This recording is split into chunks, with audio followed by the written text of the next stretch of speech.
Вы всегда задаете вопросы, что у вас проблемы всегда с вашим двигателем. Естественно, что раму мы можем всегда заварить, мы можем ее сделать, мы можем ее улучшить. Но проблема у нас остается именно с двигателем. Значит, друзья, давайте посмотрим с другой стороны. Если у вас происходит какой-то непонятный шорох, стук в двигателе, мы должны определить, откуда он идет.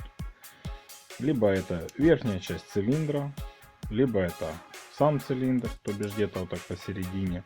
Вот, естественно, что звук может отдаваться по целому цилиндру, и вы не поймете, где он именно стук происходит. Либо в двигателе. Если у вас стук происходит в двигателе, мы обязательно должны определить, в каком состоянии у нас кикстартер, вот, как ножка дергается, определить, какое масло в двигателе, также само определить по уровню масла, сколько у вас там вообще уровень в двигателе масла, сколько может долить нужно, может его заменить нужно. Если масло, к примеру, жидкое чересчур, значит масло в плохом состоянии. Если оно жидкое и темное слишком, там, то бишь оно как уже как вода почти, его немедленно нужно сменить, даже если вы недавно его заливали.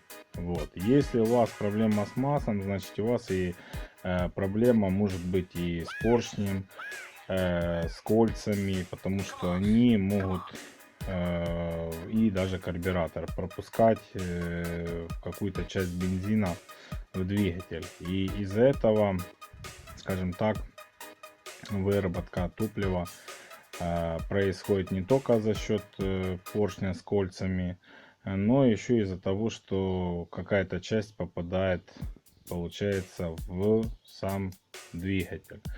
Помимо еще этого, этому может и способствовать клапана, но это тоже уже отдельный случай. Значит, если у вас проблема где-то стукот в цилиндре, обязательно обратите внимание, в каком состоянии ваш шатун. А вам придется в любом случае разбирать. Если вы переживаете, никогда не разбирали, вот, вы можете посмотреть, получается, верхнюю часть. Верхнюю часть разобрать очень легко, ничего оно не будет. Обратите внимание, в каком состоянии распредвал, коромысла, в каком состоянии ваши кулачки, в каком состоянии клапана. Естественно, что полностью посмотреть, если вы только верхнюю часть снимете, вы не сможете, так как, скажем так, верхняя часть только соответствует, что вам нужно тому, что вы можете ее отрегулировать. Отрегулировать, то бишь, вы можете клапана, они всегда находятся в верхней части. Вот. Также это может быть очень большую роль играть. К примеру, у вас заметили потеки где-то между серединой цилиндра, потому что, к примеру, середина цилиндра, между прочим, она же разборная. Из-за этого, если вы увидели масло там, вот, именно где-то с этой стороны части, потому что если будет с этой стороны, то это может еще способствовать тому, что у вас масло идет и по выхлопной части. Если это происходит, значит нужно срочно заменить сальнички всякие там резиновые прокладки, вообще прокладки в основном, и заменить прокладку здесь, если у вас масло идет оттуда, потому что это будет способствовать поломке. Рано или поздно у вас просто накроется двигатель, либо просто-напросто полетят кольца. Так, смотрим дальше. Обязательно обратить внимание между двигателем и нижней частью цилиндра, вот нижняя часть цилиндра, и между двигателем, какая там прокладка. Если там прокладка, на ней большой нагар, значит у вас проблема идет с кольцами, и нужно будет заменить прокладку и обязательно кольца. Вот, так как удар еще может через поршень и проходите вниз, это в любом случае. Вот, если у вас проблема, еще, кстати, друзья, вы всегда задаете мне вопросы, постоянно вопросы насчет того, почему же все-таки выплевывает бензин с цилиндра в карбюратор. Почему это происходит? Друзья, перебрав весь ваш двигатель, это не означает, что у вас проблема может быть именно в самом движке. Естественно, мы можем не откладывать то, что ваш распредвал мог провернуть, но это очень большая редкость. Если ваш распредвал в хорошем состоянии, он не стучит и он крепко ходит по бокам, что там вообще на миллиметры, то ваш коленвал еще тут и в космос лететь можно. Зачастую эта проблема из-за чего происходит? Из-за того, что воздух, тот, который поршень выталкивает вверх цилиндра, он не выходит на выхлопные трубы, он выходит в карбюратор. Вам обязательно нужно обратить внимание на ваш распредвал. Может, его нужно заменить, может, вы неправильно поставили, саму мертвую точку вы не могли неправильно поставить, то бишь у вас звездочка, та, которая идет на распредвале, она просто-напросто уже неправильно выставлена, не по той точке, по которой вы должны ее были поставить. Зачастую люди ошибаются, делают такие большие проблемы из того, что вот у меня выплевывает бензин в карбюратор, все, это проблема с карбюратором, это проблема там. Нет, не обязательно. Если ваш поршень выплевывает в карбюратор бензин, вот, это значит то, что ваш поршень работает, но работает он за счет того, что вы провернули, из-за этого у вас не вырабатывается смесь, и он выплевывает и глохнет. Проблема состоит еще в самих клапанах. Если они не прилегают, еще раз повторяюсь, ребята, слушайте очень внимательно.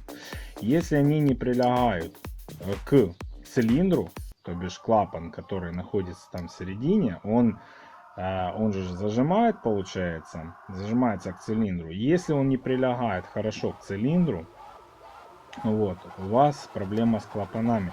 Это очень легко проверяется. Переворачиваем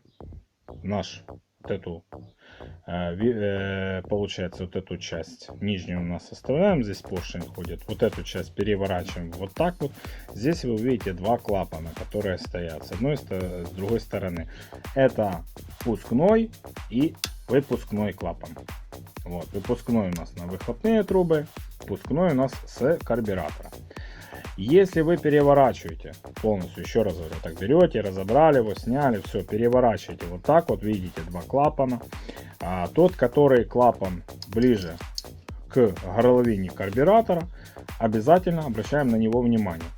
Заливаем бензин сверху, немножко берем вот крышечку обычную, заливаем немножко туда бензина в саму крышечку, чтобы она там, сколько вам надо.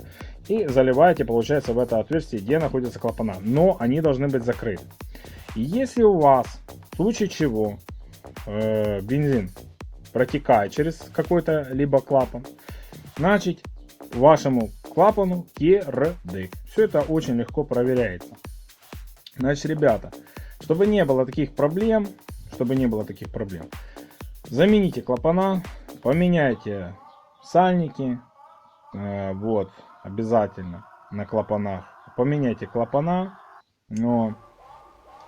и обратите внимание, правильно ли у вас работает сам распредвал. То бишь опустили ножку, посмотрели, правильно ли у вас стоит по точке, потому что есть точка F, есть точка T. Если у вас по точке T стоит, это на каждом мотоцикле точка T, мертвая точка. Если у вас все стоит правильно, у вас клапана там закрыты, у вас все четенько, значит спокойно можете слаживать и пробовать заводить. Если у вас опять такая же самая причина, такая же самая проблема, не расстраиваемся, еще раз обращаем внимание. Это мы можем обратить внимание на натяжитель цепи, вот, он тоже играет роль, он может быть перетянутый, Вот. Ни в коем случае он перетянутый не должен. Там есть регулятор, который выставляется на определенное, скажем так, расстояние, чтобы не слишком не пережимать вашу цепку ГРМ. Поэтому все очень легко и просто. Обращаем внимание на натяжитель цепи, обращаем внимание на распредвал, обращаем внимание на получается прилегающую сторону клапана, впускного клапана, вот, который с этой стороны. Вот. И если в случае чего у вас действительно проблема может быть связана с тем, что у вас бензин выплевывает, а он выплевывает потому, что не закрывается клапан, вот, и вы это можете проверить очень легко. То бишь поднимаем поршень сюда до верхней точки, чтобы он был зажат. И если у вас клапан там, который скажем, впускной от карбюратора, вот с этой части, он с этой стороны, он всегда здесь идет. Вот, он не закрытый, или недозакрытый, или не закрытый. Добро пожаловать, друзья, то, что у вас все вот в карбюратор будет попадать бензин. Если он у вас хорошо закрытый, вот, хорошо прилегает, значит, у вас все в порядке. Вот, все в порядке. Потому что бензин и неон зачастую выплевывается только из-за того, что не прилегает клапан или неправильно выставленная клапанная система. Вот и все, ребята. Никогда не делайте больших таких выводов, не рассказывайте то, что я весь двигатель перебрал. У меня проблема остается та же. Проблема у вас остается в том, что вы не делаете все и не доделаете все до конца. Чтобы у вас не было таких проблем и причин, обязательно подписываемся на мой канал, ставим лайк, вот, и слушаем то, что я вам говорю. Если у вас какая-то иная причина и вы все-таки не можете ее решить, значит будем решать с вами вместе. Всем всего хорошего, мира вам, папа.